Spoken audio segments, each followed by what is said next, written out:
Alors Jean-François Debienne, nous vous recevons donc pour des rencontres qui vont se dérouler pendant 3 jours au mois d'octobre. Novembre. Oui, c'est vrai. Alors, donc il y a eu changement de date. Donc, donnez des dates exactes.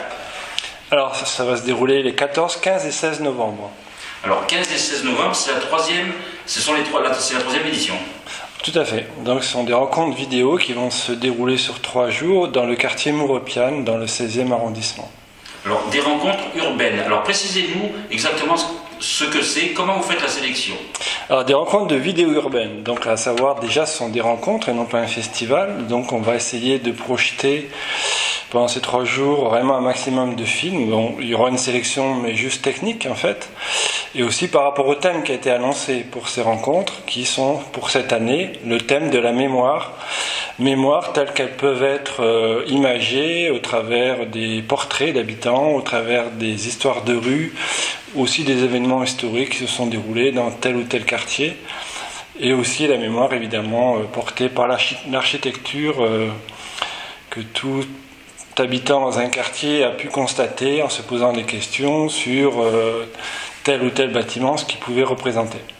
Alors, 3 jours de projection, ça représente combien de films? Environ 60. De 14h à 19h, on a reçu à peu près une centaine de films et c'était un appel régional, un appel apogée régional qui a été lancé au mois de mars sur ces 3 thèmes, donc déclinés de la mémoire, savoir la mémoire des campagnes pour tous les vidéastes qui peuvent résider dans l'arrière-pays, la mémoire des villes évidemment et la mémoire des ports bien entendu, puisque le port sur la côte représente beaucoup de choses en termes de mémoire, notamment en termes de sites industriels qui ont disparu comme les chantiers navals. Alors, ce que je suppose qui est important, c'est que l'association qui porte ce projet et qui est réalisé depuis 3 ans, donc c'est une association qui s'appelle Images et Paroles Engagées. Donc, je suppose que les films, vous cherchez quelque chose qui soit citoyen peut-être. Tout à fait. Donc, l'association travaille depuis 2001, date de sa naissance, dans le quartier de Saint-André, donc près de l'Estac, et travaille sur le documentaire, donc sur à la fois aider les habitants, les jeunes et moins jeunes à réaliser leur premier documentaire, mais aussi avec des projections, donc de faire partager la passion du documentaire au travers de ce qu'on appelle les projections documentaires citoyennes, qui depuis 2001, donc voilà, à raison de 10 mois par an, nous projetons un film documentaire régional. Donc ça fait quand même déjà quelques films projetés. Et de ce fait, on s'est fait connaître par ce biais-là, et les gens ont commencé à nous envoyer des films par eux-mêmes en 2002-2003, ce qui nous a permis de constituer une vidéothèque participative qui est donc à Saint-André, dans lequel il y a 350 films, où tous les habitants, tout à chacun peut venir tout le long de l'année consulter et visionner sur place des films. Donc des films essentiellement sociaux, faits avec des structures d'éducation populaire, où il y a une forte présence de la parole citoyenne, effectivement. Les habitants du quartier réalisent eux-mêmes aussi des films ? Tout à fait. Il y a un nombre de groupes maintenant que le caméscope est devenu un outil de plus en plus accessible. Maintenant, ça s'est même miniaturisé au portable, mais je considère que le portable est surtout un outil de communication et non pas un outil de tournage. Mais la caméra en tant que telle, il suffit de voir dans les rayons des supermarchés, devient vraiment accessible. Et tout à chacun peut réaliser un film amateur, mais au sens noble du terme, à savoir l'amateurisme, c'est pas quelque chose de diminutif, hein, c'est pas un diminutif qui est péjoratif, c'est justement de permettre tout à chacun, dans un cadre non professionnel, de réaliser quelque chose, mais qui peut être de qualité. Et c'est bien que des cinéastes, des structures, moi-même je suis documentariste, c'est bien, je pense, qu'on puisse aider dans les quartiers les gens à réaliser leurs films. La salle où vous projetez contient combien de places ? Alors, à chaque fois que nous projetons, c'est toujours dans des centres sociaux. Là, en l'occurrence, pour ces rencontres de 3 jours, nous allons occuper un nouveau lieu qui est la maison de la petite enfance, donc qui est une ancienne école maternelle, Et c'est aussi évocateur, hein, puisque le cinéma, on l'a découvert, vous comme moi, tout petit, avec les dessins animés, quand nos parents nous emmenaient au cinéma. Et donc là, on va être dans un quartier de Mouropiane, au-dessus du port autonome. Quartier où il y a beaucoup de familles de dockers, d'anciens dockers. Et on va commencer le jeudi avec des enfants et on terminera le samedi soir avec des adultes, avec des projections qui sont aussi au travers de cartes blanches qu'on va offrir à des associations, comme par exemple Ciné Mémoire, qui est une association du centre-ville qui travaille sur l'archivage des films Super 8 et pour lequel on a proposé une carte blanche sur des films liés à l'histoire du port autonome de Marseille. Est-ce que vous êtes rendu compte, depuis que vous faites du documentaire et que vous êtes implanté dans le quartier, que justement l'image est quelque chose qui est un vecteur très important et justement, puisque vous parlez de parole, d'engagement, est-ce que c'est un vecteur qui a un poids aujourd'hui, avec vous, ce que vous réalisez avec vos actions? Alors un poids, je peux dire au moins, sans aller dans l'analyse sociologique, mais je peux dire au moins en tout cas que c'est un outil qui est de plus en plus utilisé parce que c'est l'outil le plus accessible qui permet, sans avoir des années d'expérience, avoir fait des écoles, etc., qui permet déjà de faire une ébauche artistique, d'une part, et d'autre part, de faire une expression directe. Et je crois que tout autour de vous, dans votre expérience également, vous avez pu constater que les gens ont soif de parler, ont soif de dire quelque chose par rapport à leur propre vie, ou par rapport à leur point de vue sur des événements liés à leur quartier, même de la société. Et donc, utiliser l'image pour le dire, c'est un biais c'est un outil qui devient de plus en plus dans l'appropriation des habitants. Toujours faut-il plutôt essayer de les aider pour que ça soit fait de façon avec de la qualité technique, bien entendu, et qu'il y ait un sens aussi. Parce que tourner des images, ça ne veut pas dire faire un film. Il y a quand même un pas important qu'il faut franchir, et donc ça demande quand même pas forcément une formation très étendue, mais en tout cas de partager quelque chose avec des gens qui ont une expérience de tournage en fait. Mais après, au travers des ateliers vidéo, l'appropriation est très facile, elle se fait assez rapidement. Alors, les rencontres, ce ne sont pas que des rencontres avec des projections. Vous avez plusieurs activités dans le cadre de ces rencontres. Alors, ce sont principalement des projections, bien entendu, avec des débats avec les personnes qui ont fait des tournages. Donc, il y aura des collectifs de réalisateurs de Nice, de Manosque même. On a même invité des gens du Parc des Cévennes qui font une télévision qui s'appelle Télédrail. Donc Télédrail fait des reportages, donc c'est pas des documentaires mais c'est du reportage, c'est déjà une ébauche du documentaire sur des histoires autour du Parc des Cévennes. Donc c'est intéressant de les faire venir à Marseille pour qu'ils se confrontent à des paroles d'habitants de quartier. Et autour de ces projections et de ces débats, il y aura aussi des temps sur des expositions, notamment photo, cinéma, c'est très lié, et de la peinture aussi, cinéma et peinture, bien entendu, c'est tout un thème ébauché par de grands réalisateurs dans le cinéma. Voilà, donc il y aura essentiellement des rencontres un peu sur d'autres formes d'art.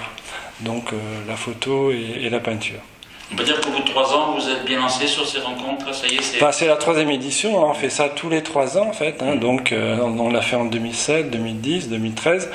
Pour nous, justement, c'est pas un festival, c'est un moyen de rendre compte d'un travail de 3 ans, de films qu'on a reçus, et au travers un appel à projet, ça nous permet de tenir les 3 années suivantes, donc de continuer des projections pour ceux qu'on n'a pas pu diffuser pendant ces 3 jours, on va les continuer au travers de nos projections documentaires de 2013 donc à 2016, puisque les prochaines nous les ferons en 2016.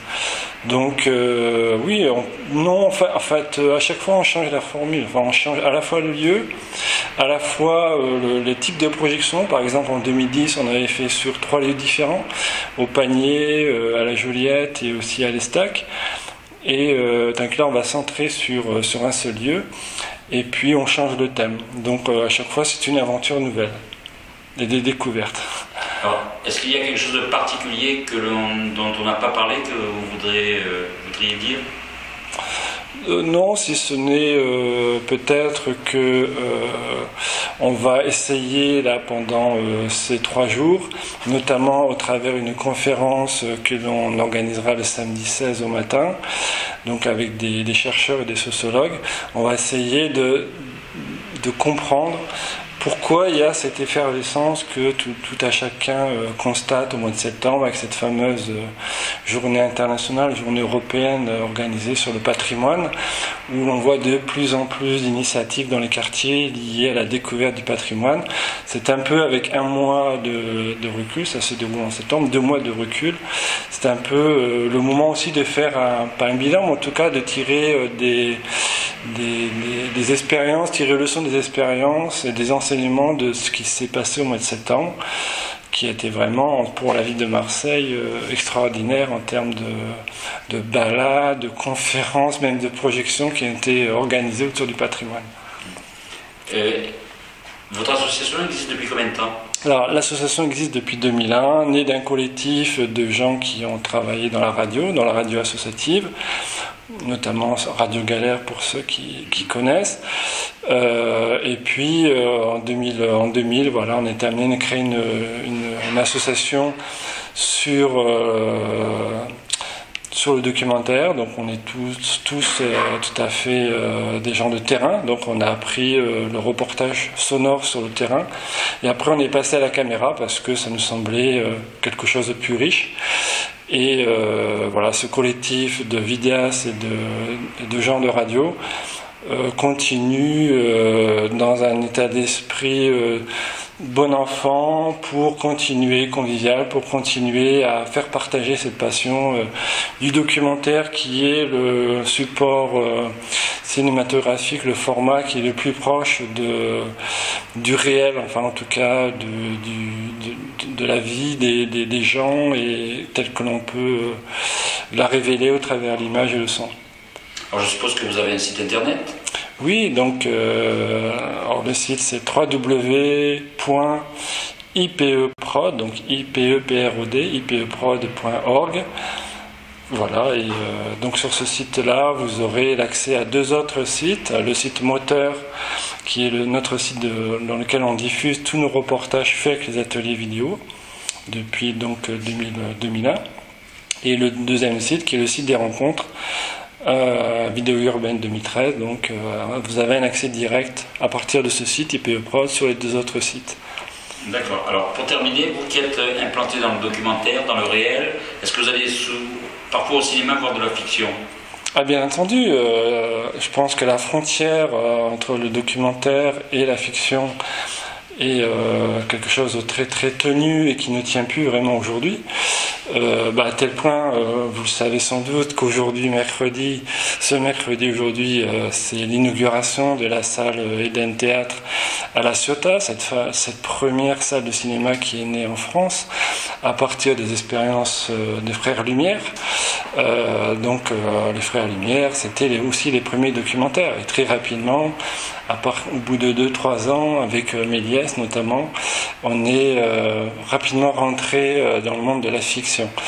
Et autre exemple aussi, le Festival international du documentaire qui a lieu chaque année depuis une quinzaine d'années, de plus en plus fait une part importante à la fiction. Oui. Voilà, donc la frontière elle est plus, on va dire, visible entre le documentaire et le reportage. Évidemment, ce sont 2 modes de communication différents, mais vraiment la frontière entre le documentaire et la fiction elle est très très faible. Aujourd'hui, voilà, c'est fiction documentarisée, c'est documentaire fictionnalisé. Quel est le dernier film que vous avez vu au cinéma et qui vous a emballé ? Alors moi, le dernier film que j'ai vu, c'est Jasmine, donc de Alain Huguetto.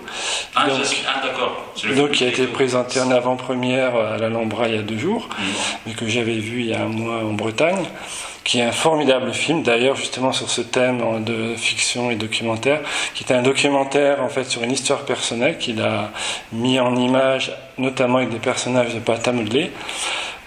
Donc dans une histoire d'amour, mais en même temps une histoire avec un fond politique sur la fin du régime du Shah d'Iran, puisque Alain Guettou, c'est sa propre histoire en fait. Il y a une trentaine d'années, en 70, est tombé amoureux d'une étudiante iranienne.